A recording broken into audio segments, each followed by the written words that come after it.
Four, three, two, one. I do believe that we are live. So, Sam, Hey, it is so good to see you. I know we're running a couple minutes late there. I just got too excited to catch up with you. no How you doing worries. today, man? Yeah, pretty good. I'm actually in a very good mood.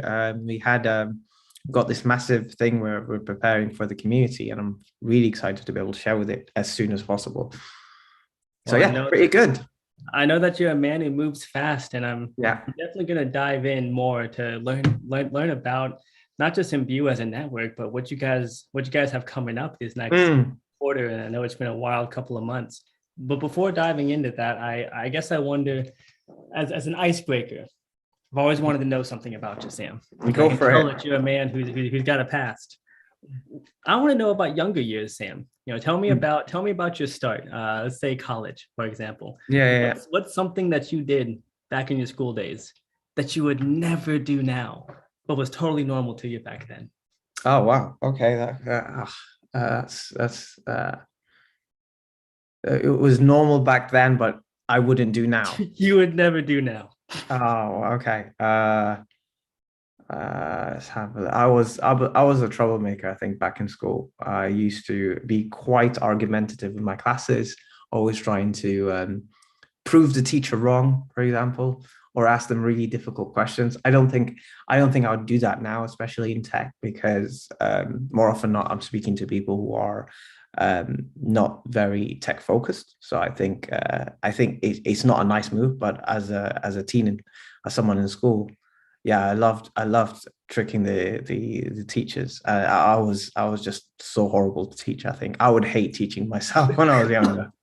So is it one of those things they say, does the apple not fall far from the tree? Or do you think that that's coming back, Oh karma yeah, wise? absolutely. I already see it with my girls. I really see it that they do not respond well to authority. So Oh it's man. definitely coming back. Yeah, I'm worried for myself then because I've heard that it typically comes right back around, and yeah, I'm not sure how to prepare for that. But yeah. with that in mind, man, the way that it can be intimidating for anybody. I mean, Mm, technical and non-technical. I remember at the blockchain conference in Miami, there was a number of devs that have been in blockchain and Web3 for mm, years and mm. still feel very much a beginner. So when it comes to overcoming that intimidation, I know you specialize not just on the technical and product creation standpoint, but the finance and the investment side. Mm. What is it that people are going through whenever they're first diving into this massive blue ocean water of Web3? What do Yeah. you find is the biggest intimidation for Web2 folks? I think it's the fear of the unknown. Personally, from the conversations I've had with people, trying to convince them. Like I talk about Web3 all the time. If I jump on spaces or face to face with friends, it's always like the whys. People are like, why?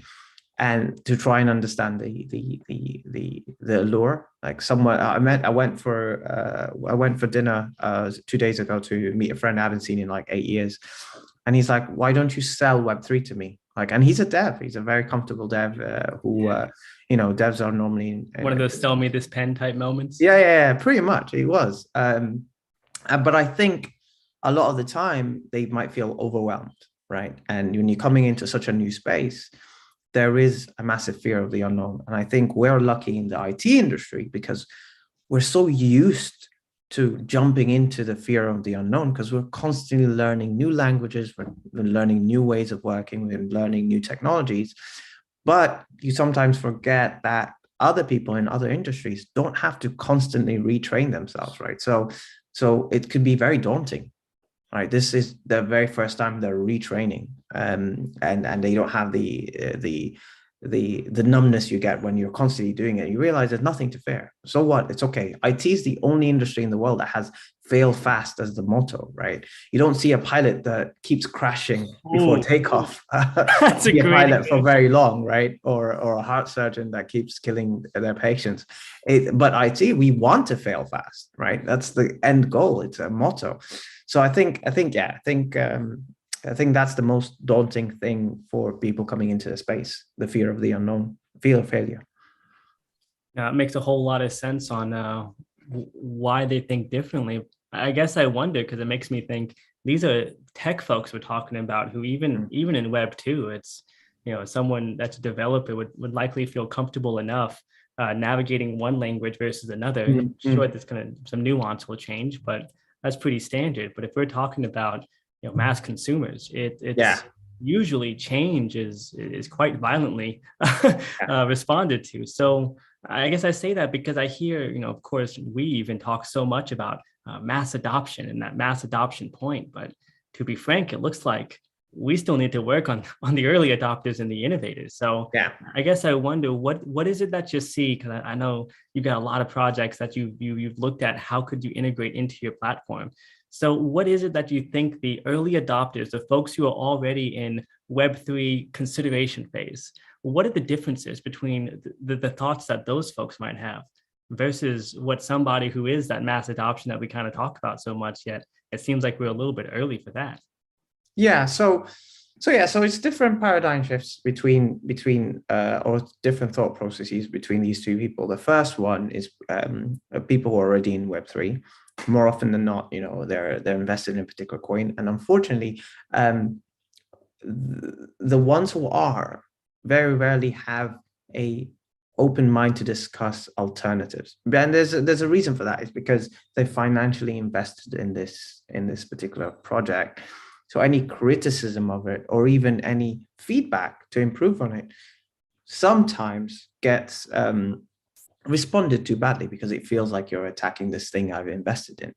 And that's why when I go on spaces, I always talk about Web3 collaboration. What's really interesting is when you take that away, when you take away the fact that this is something I'm financially incentivized in, and what I try and do is I try and approach convincing people about Web3 or different technologies in an A/B approach, right? I'm going to try this and then try that and then look at, the feedback. I'm A/Bing my processes of trying to convince people.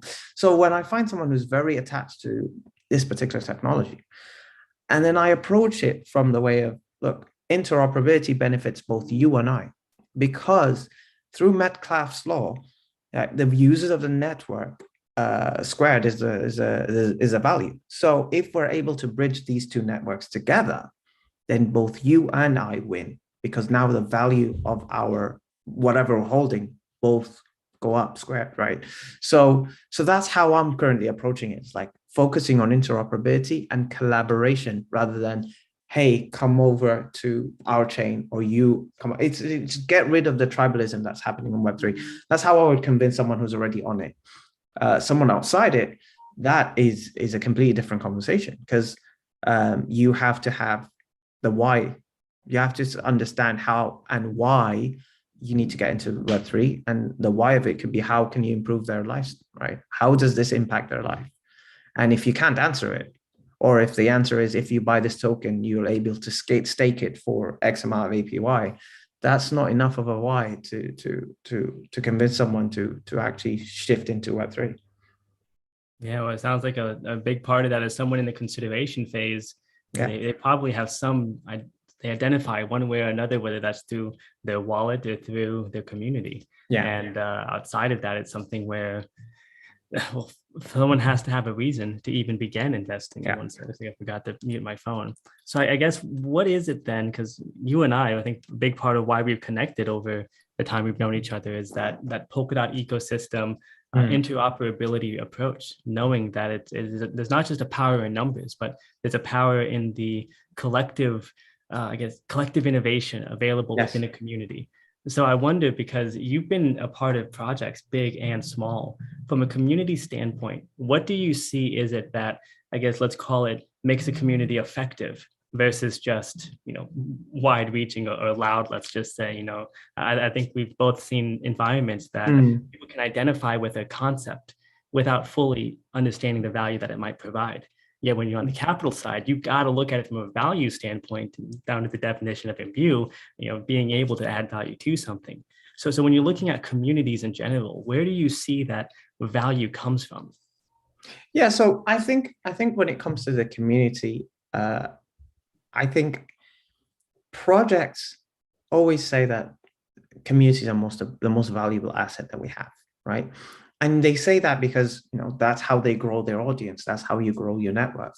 But unfortunately, I don't always see the actions of projects reflecting their most important asset being the community, right? So at Imbue, we're defining what the standard should be for accountability and transparency.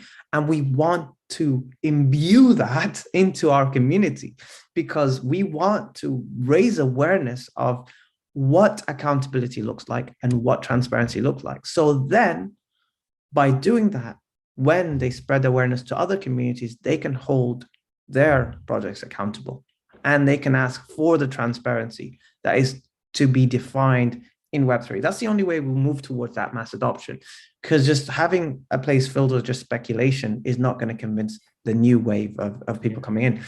So to me, a healthy community is one that actually questions.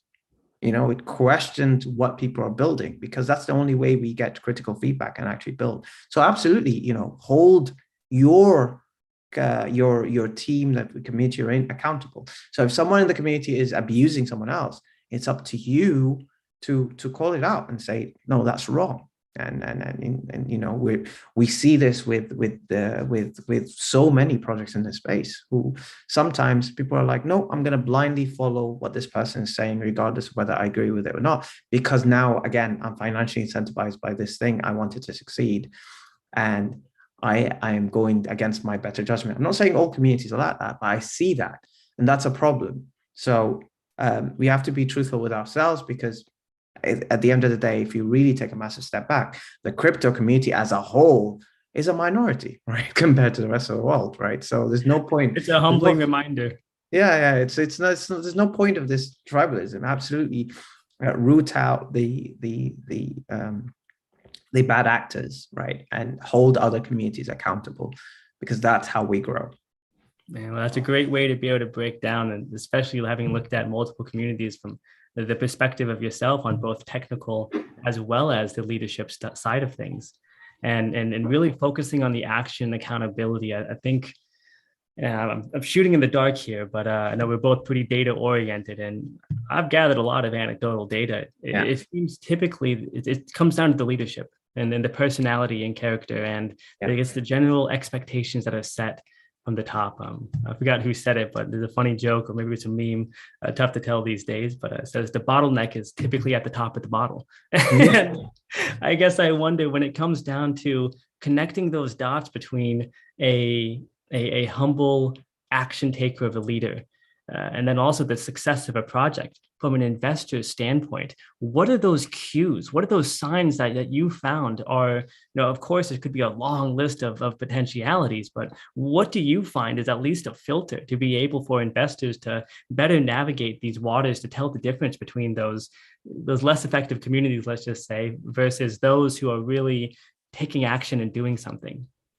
Yeah, so I guess the things that you can look out for are really depend on your skill set, right? So for example, if you're a dev, you're able to, if you want to see if this is a legit project, look into GitHub, see if if there's actually working code and stuff like that. If you're not a dev, you can have a look at what the values of the project, what they're saying their ethos is, what their vision, and how close are their actions toward that vision, right?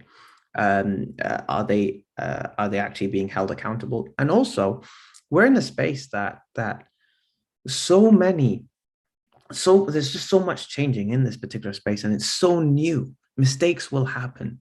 I say this because we have to allow founders to make some mistakes, because these things happen. And I'd like to see how teams, when they do make mistakes, do they own up to it, or do they come up with an excuse and actually put the blame somewhere else? And that's really something you should look out for, right?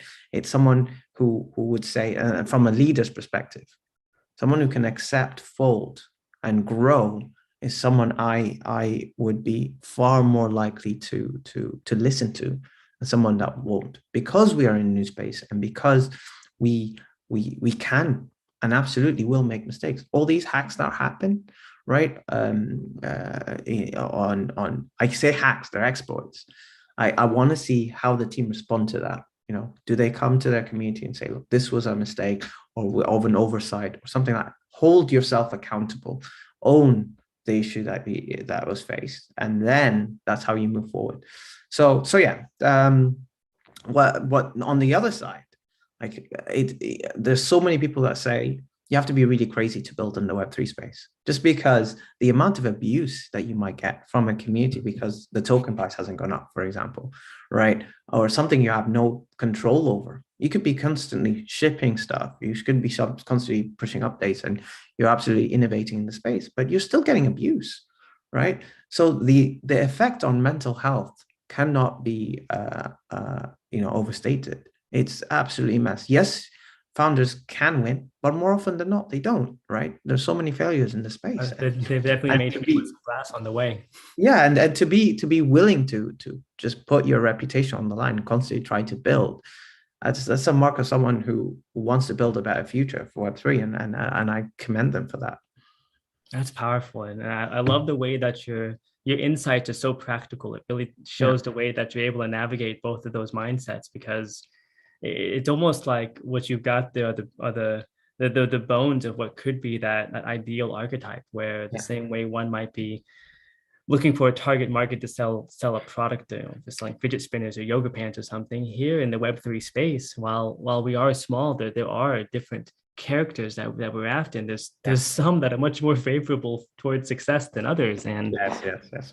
I don't usually hear such a pragmatic breakdown. And one of the things that really stood out to me was the connection between a leader's ability to take responsibility for mistakes, but also their willingness to accept that mistakes are inevitable. Now that's a bit of a balancing board to define, because it is something where there's a what level of what is the word, where self-deprecation versus the point of it being something that a person is just open. And I don't think there's a direct and straight answer to that, though. One of the things that I would wonder then is on the community side of things, how is it that individual people can I guess, of course we can only control our own actions, but there's got to be there's something that comes from this animosity that comes up when people are, maybe they invested too much, and we all say don't invest more than you're willing to lose, but maybe but that's not the case anymore.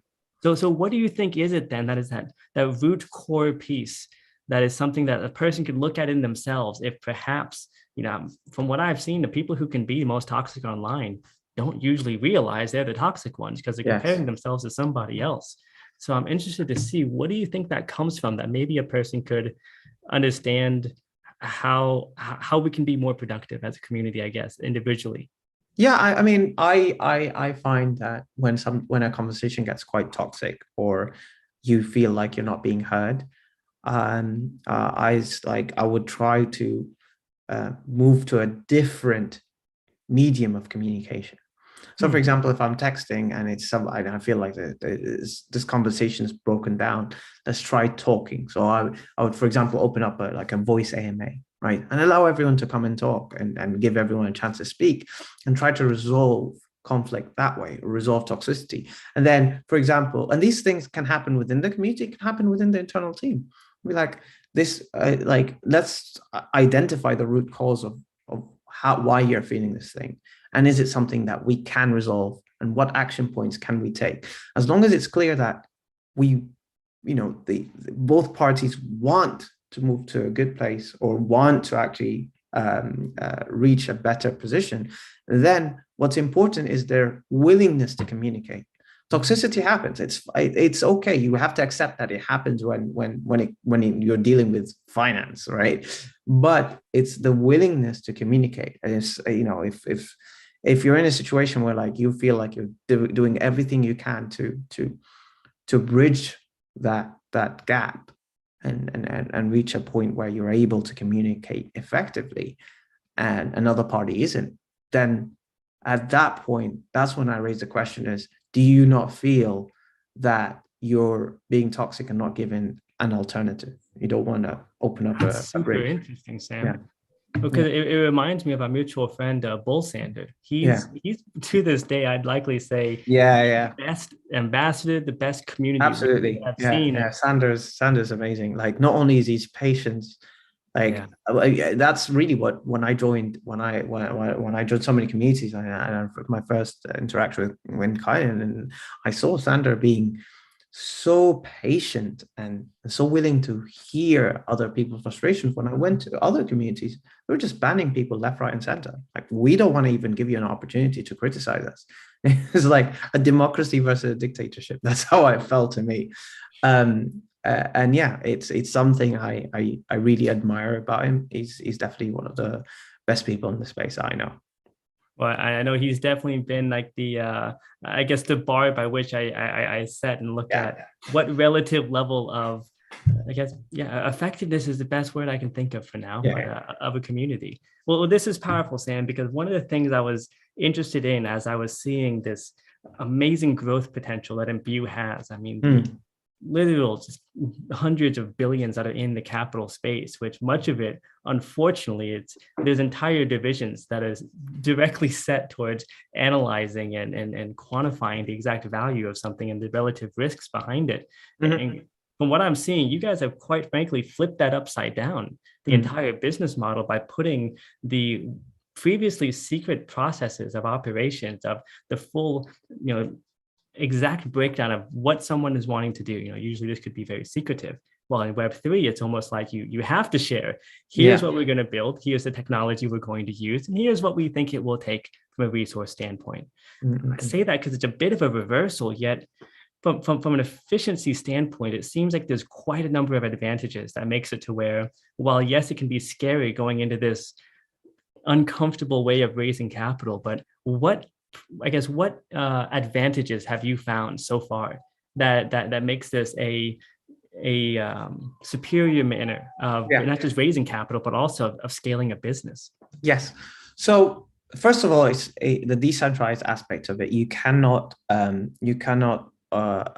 overstate that. Now with Web3, anyone in the world, you're a farmer in Africa, a small business owner in Southeast Asia, a villager in South America, they might have all the resources they need to succeed, except funding, right? And they don't have any form of access to funding. And now Web3 comes in and says, you know what, we have a lot of funds here and we can help you. And, we believe that what you have has a good return on investment. So that's a unique selling point that the Web2 world just doesn't have because of all the red tape and bureaucracies. Yeah. But from another aspect, the VCs, investors, they bring in a lot of value. They don't necessarily just bring in funding, but they bring in a lot of value apart from funding. But sometimes projects just don't need all the connections that VCs have, especially at the early stage. I might be like, look, I just need funding to hire the people. I don't need connections or partners, or I need to actually see if this thing can be built. And unfortunately, the terms you get when you're early stage, the terms you get when you're, go out with angel investors and VCs and doing your early seed rounds are not necessarily the most generous compared to when you go directly to the public, right? And that is really the main unique selling point. You're like, okay, yes, you might be uncomfortable going down this road because it's completely open, but at the same time, you're able to raise at much favorable terms because you're going directly from the people who believe in you the most. You get a bigger cut and they get a bigger cut, and you're literally getting rid of the middleman, just like DeFi is trying to do with traditional finance, we're trying to do with VCs. So you might get community members that actually give you those connections that you need, right? Or get you in touch with the right people that you need to, because there you can be, they believe in you the most. So that's one of the elements I think that sets Imbue apart from something like going to an IDO or going through to the traditional VC route. And I think that equal opportunity for everyone is really what brings a lot of people into Web3, and that's what Imbue brings. Like, it directly answers the biggest criticism or the most popular criticism of Web3, saying it lacks utility. What are you going to do with your Bitcoin? What are you going to do with Ethereum? Like, the Imbue gives people optionality that they never had, right? And to me, that is a cause worth fighting for. That's powerful. Well, I'd wonder then, because it sounds like the benefit's not just in the hands of the business owner, but it's also in the hands of the investor, that now Yeah, they have mitigated risk by being able to have exactly. multiple layers of accountability, of transparency. Exactly. Yeah. And on Yeah. And top that's of, why that's why we're using the blockchain. It empowers that. It empowers that trustlessness. I don't need to verify that I don't need a third party to tell me, that this thing's done or the code's audited. I can be like, there's a milestone. Have your code audited by 2 or 3 parties. Once that's done, shows that information, and then I vote. Like, I know you can't just say you've done it. You have to convince the majority. And when you have to convince the majority of something happening, then it becomes much, much harder to lie and much, much easier to tell the truth, right? So that's really the beauty, again, the beauty of Web3. that's the game theory brilliance behind setting the incentives in the right perspective so people can sit on the same side of the table. So then at these early stage projects, of course, the risk is admittedly higher. And that's a point where for the investor, especially when there's not, especially a proof of concept yet, maybe there's not yet, maybe it's pre-customers, pre-funding yet, it's a well-researched and well-founded, and even the team seems like they're effective enough. Where do you think is, and of course, there's no numerical answer, but what could an investor be asking themselves about what they think is reasonable in terms of returns for a situation like that? Like, how would an investor go between, this is a decent investment to make at this stage, or maybe I should just toss it into an index fund? It's obviously very different risk profiles, but So I think the answer you need to make is very similar to when you're buying a coin, when you're buying a cryptocurrency, and you're like, actually, what is the potential here? What's the upside and what's the downside? What's the risk? Everything is a risk. There's also risk from the initiator, the person, the founding team, right? Do I want to build this when it's so early stages? And then what should be the return of investment that I define, right, to these people coming in? Like the numbers will change depending on the market fit and the potential market size of what you're building and who the customers are and how big are the numbers of these customers. But the answer here is we have a large number of hodlers in the Web3 world, right? The only 2 options you can do is cryptocurrency seems to be hodling and trading. Like you could go through staking and DeFi, for example, doing loans, but what we're doing here is we're using those funds and pushing an alternative to the hodl or trade, which is, instead of staking, we'll fund you. We'll give you, instead of staking rewards, you get contribution rewards. So now you're incentivized. You're naturally incentivized to contribute to projects who also give you a return of investment. And then that drives them. You sort of hodling, you're contributing, knowing your funds are safe until you see progress, but you're also getting rewards from that. And you're driving the next wave of innovation. The more stuff gets built, the more tech gets built, which means the more users, which means the value of the entire ecosystem goes up. So that, to me, is the conversation I would have with someone. It's like, oh, what's the risk? The risk is you this thing fails, but the other risk is no adoption, right? Or the lower adoption, which affects all your other assets. So it's a bigger risk to not invest in more adoption. Yeah, and that's an interesting approach too, to be able to look at. Is going back to the network effect, and in this case here, to consider the velocity of currency. One of the major benefits here in the Web3 space is that it's not like a dollar in the fiat world that needs to go through so much red tape and checks and balances between just being sent from business to bank to be printed right back out times 10 in whatever process there is. On the other hand, in Web3, a single Bitcoin can be sliced and diced so many different ways within a single day. And I guess I wonder then, as an investor, to be looking at, well, I've got an option of staking, I've got an option of hodling. and I have an option of creating value and generating not just a return, because of course there's various utility tokens we're talking about, but being able to accelerate the velocity by which value is being transferred.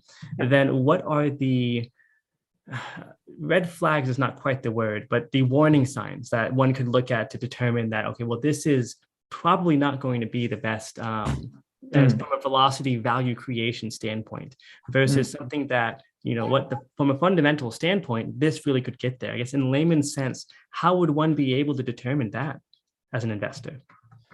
So when you look at a project, you have to look at who the team are and their likelihood of success. But at the same time, you have to accept the responsibility. You have to accept the responsibility that this project will die or will not succeed. So what you do is look at how much they're asking for upfront and look at their milestones, right? So if they're asking for very little upfront, that means they're very confident that they can deliver, right? They can deliver at least on the first milestone. So I actually would prefer if projects had asked for very little upfront and had as many milestones, because that milestone means progress, means iteration, means they're actually moving towards the right direction. And to me, the milestone is the protection for the investor. So it's okay to invest in a project you really like, but you only have, say, 1% of your investment or 5% or 10% of investment really at risk at the start. And then the majority of your investment is saved until actual, actionable, demonstrable progress is made. So yeah, that to me is what Imbue is supposed to be, building protection for investors. While at the moment, there is no protection.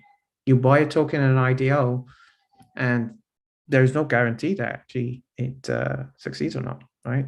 So what this does is it gives investors an ability to, where I guess if I take the same relation of you can hodl, you can stake for the most part, majority of the options.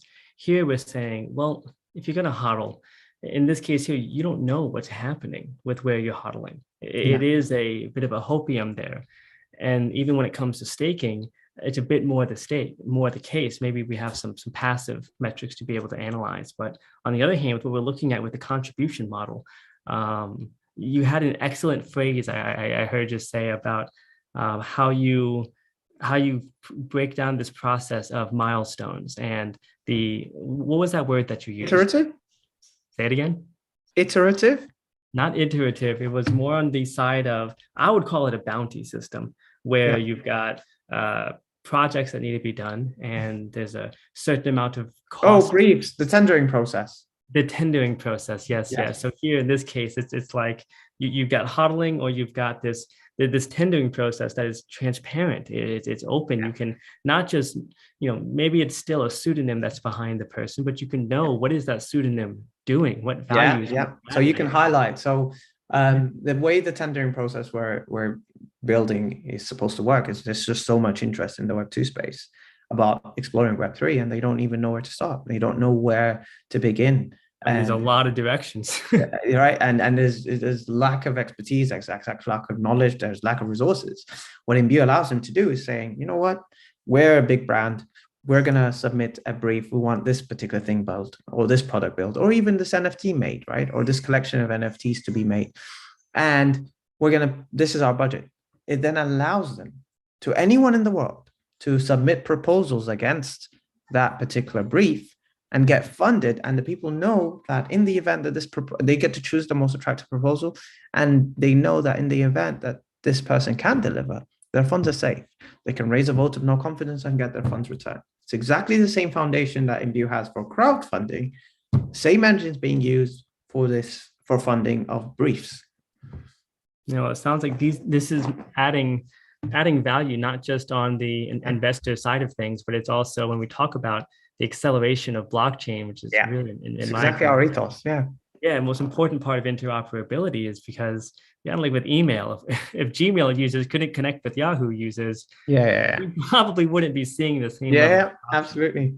I know it's interesting in the Philippines, they have multiple cell providers or mobile providers, and they aren't able to interoperate with each other. Wow. And in the States, that's wild to me to imagine that AT&T users aren't able to call Verizon users, and even the phone numbers are different in the way that they're set Yeah, that's up. crazy. I didn't know that.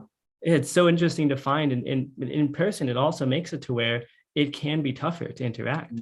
In the States, if you ask for somebody's number and you send them a text message, you know that they're going to get it. By not having that, it makes it to where there's a bit of a delay in communications. And it was fascinating to compare that and to go from living in the Philippines for a year and a half, go to the States, and to see how it's that's a very, very small component that, you know what, I bet most people in the Philippines I've met, they haven't thought too much of that. And most people in Yes. the States I've met, they've never considered if that's the case. So it's almost like this standardized, not a divide, but that there's a different way of doing things with a different set of results. Yet if one has not actually experienced that yet, it doesn't even just seem foreign. It just it's a thought that doesn't even Never process. comes. It never occurs to you. Never occurs Yeah. to you. Yeah. So I guess I wonder then, when it comes down to Web3 and looking at how in a decentralized and collaborative community approach, now that we've got a great breakdown from you on how to pick an excellent leader, how to be able to understand what kind of community may be the most likely to support a project to its completion, then I guess I would wonder from the standpoint of a product that actually adds value to a market, to add that utility that we're looking for in most projects. What do you find is, I guess, the best ways to be able to encourage the growth towards actual effective impact on the world? Yeah, I mean, I start my every time I look at a project, I always start with the why. How will this impact people's lives? Is it only helping people already in crypto? Or does it actually look at helping people outside of crypto? Does it disrupt industries? Does it improve the lifestyle of someone, right? And to me, if that question isn't clear, if that vision isn't clear, then it's not something I personally would look at being interested in, because I want to think of not just the next year or two, but the next 5 years, the next 10 years. How do you really change and have that shift in mindset of convincing someone who has just no interest in Web3 at all, or cryptocurrency? Like, what's the point? I want to look at that person and say, well, it helps this person, or it helps him, or it helps her, and they don't have the option otherwise. Like, we have to acknowledge the underlying issue with the global financial system. It is discriminatory. Depending on where you're from, it is discriminatory. And unfortunately, rightly or wrongly, that's just the case. And when we define as mainstream, mainstream isn't, what the West and, North America. It's the majority of the human population, right? And not all the projects in Web3 are meant to help the majority of them. And that's okay. But for me personally, what I get excited about are the ones that have applications to help other people. And yeah, that's what I would personally look at. Powerful. Well, it's one of the things I think connected with us. And I've got a few last questions before we wrap this up and take a look at. I realized I didn't share the link with anybody. So I think some of our close friends have probably found us. And I would guess that there's something. But either way, we will see if there's any questions. And regardless, it's something where I'll check now. I'll check. Fantastic. So yeah, it's something where I wonder, when it comes down to this concept of the discriminatory practices, not just in Web3, but in tech in general.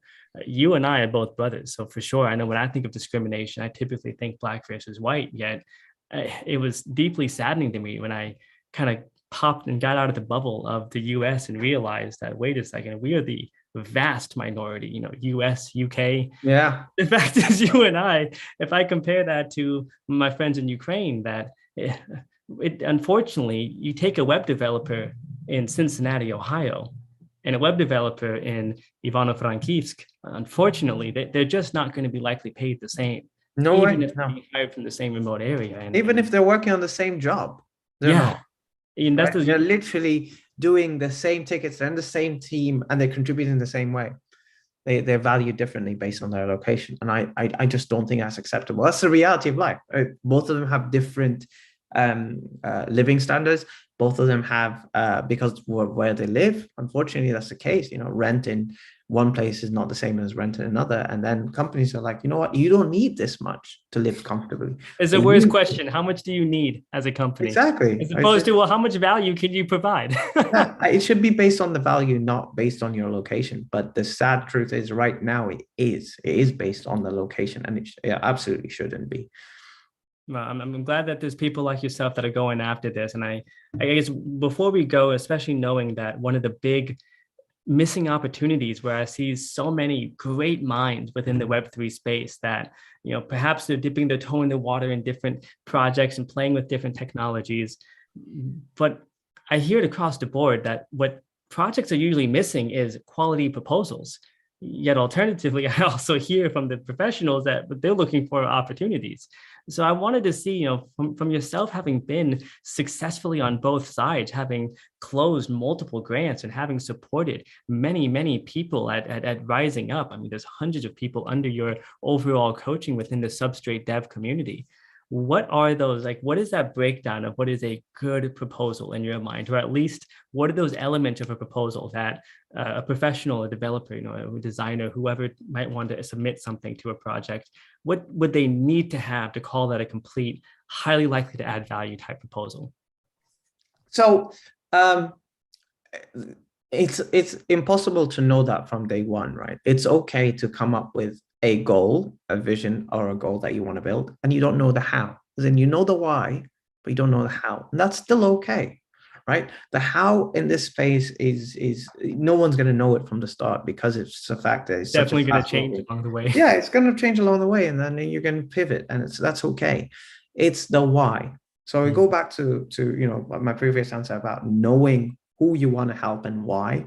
And if I find like someone who has that clear goal of why they're doing something, then it doesn't matter how they do it, because I know they'll get there. And that's someone I would support. So same when in the Substrate developer group, where you get people who tell you, look, I'm facing this particular bug.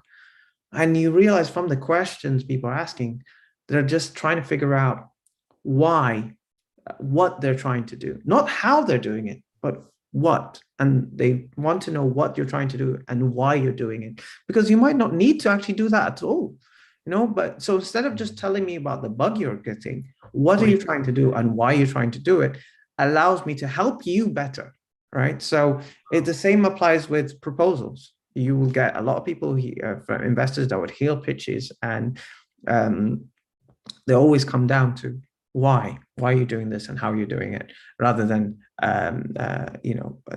how. They definitely ask the how. Eventually they ask the how, but it's always the why and the what first.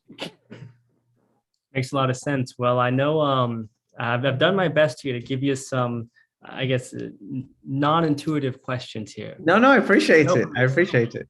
Absolutely. What questions do you think are not being asked enough when it comes to how either investors are making, let's start with that, with how investors are making decisions and choosing a project? What questions do you see people aren't usually asking? How much is implemented? Oh, okay. Right. So I want people to, when they're coming into projects and they hear about all this marketing and all this amazing white paper, I want people to ask, has this white paper actually been reviewed by a tech organization? Is it feasible? Is it possible? Because a lot of the times they aren't. They're just not even possible, right? So I want people to ask, what's the progress? What can I see? Where's the actionable progress? I want to know how much you raised and what have you done with that. I want transparency. And that's, again, accountability and transparency. I want people to be held accountable for their promises. And that's what a white paper is, a really well thought out idea, but it's a promise. I'll be building this. So I want people to ask why. I'd love it if everyone in our community, just for every comment or decision I make, I want them to just hammer me with the whys. Yeah. Because if I don't know the why, then it shouldn't be done. Yeah. Right. So yeah, that's what I would do. Well, man, amazing. Well, thank you so much for your time here today. Oh, thank you so much for having me.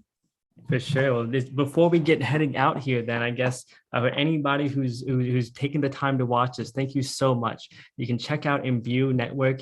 Sam is doing Twitter Spaces, I mean, I see a couple of times a month. And on top of that, we're going to be doing a lot more interaction here on, well, it's going to be the monetization playlist, but I didn't set things up properly at the beginning. So we're doing it on my personal YouTube. Part of the journey for anybody who's seeing this first podcast. So No worries. thank you Thank so you much so for much being for having me, here. Andy.